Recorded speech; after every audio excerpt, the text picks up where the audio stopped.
Let me show you how you can use the Pro mode for camera on the Motorola Moto G15. So first of all, we need to open our camera app. Then move to the right so that you can find a Pro mode. If it's not here, you will need to click on more or move to the left. From here, we can see all of the options that are exclusive to the Pro mode.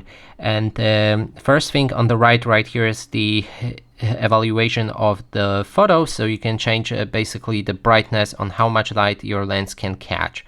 And next to it is ISO, which also allows you to adjust the brightness of your photos or darkness as well.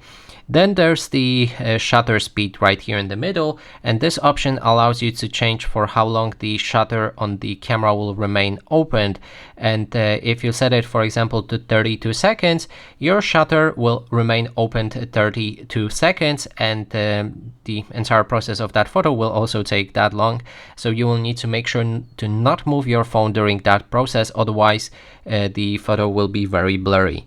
Then there's the white balance, and you can switch the balance of your photos on which light you want. You can choose between those options or set it to auto. And finally, right here we have auto focus, and you can switch the focus of the lens or set it to automatic as well. And that is basically each and every option which is exclusive to the Pro mode for this device. We also have right here the focus settings that you can adjust, but that is also available in different modes. And that is, as I said, everything. Thanks so much for watching, and I will see you in the next one.